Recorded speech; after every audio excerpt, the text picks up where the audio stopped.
مشکلیں ہمیشہ کے لیے نہیں ہوتی، لیکن صبر کرنے والے کامیاب ہوتے ہیں۔ اپنی اولاد کو خود گلے لگائیں، ان کی خود عزت کریں۔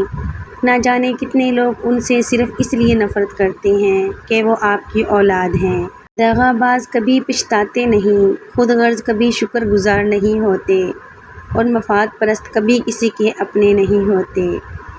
بے مقصد اور بلا وجہ کے تنازع سے بہتر ہے کہ انسان اپنے تعلقات کا دائرہ مختصر ہی رکھے۔ کچھ غلطیوں سے سیکھا ہے، اپنوں کو اتنا اپنا مانو جتنا وہ تمہیں مانتے ہیں۔ کردار کے منافق لوگ ہمیشہ لفظوں کے حاجی ہوتے ہیں۔ میری امی کہتی ہیں، بیٹا، عورتوں کی باتوں میں آ کر بھائیوں سے دشمنی مت کرنا، کیونکہ قبرستان لے کر جانے والا آپ کا بھائی ہوگا، عورتیں نہیں۔ الفاظ اکثر بے ذائقہ ہوتے ہیں، ادا کرنے والوں کا لہجہ انہیں میٹھا یا کڑوا بنا دیتا ہے۔ ہماری اوقات صرف ایک سفید چادر ہے جسے خود اوڑھنے کی طاقت بھی نہیں ہوگی۔ اختلافات میں اتنی گنجائش ضرور رکھیں کہ ملاقات کے وقت شرمندگی نہ ہو۔ اچھے انسان کی تعریف کے لیے اتنا ہی کافی ہے کہ یہ کسی کو تکلیف نہیں دیتا۔ وفا ہونی چاہیے انسان میں۔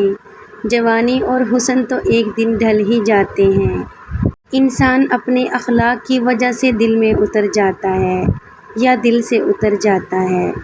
سہنے والوں کو اگر صبر آ جائے تو کہنے والوں کی اوقات دو کوڑی کی رہ جاتی ہے۔ ایک دانا کا فرمان ہے، کبھی بھی ایسے شخص کو اپنی زندگی میں دوبارہ جگہ نہ دیں جس نے آپ کے کردار، مالیات یا تعلقات کو نقصان پہنچانے کی کوشش کی ہو۔ سانپ کھال تو بدل لیتا ہے، لیکن وہ رہتا سانپ ہی ہے ہمیشہ۔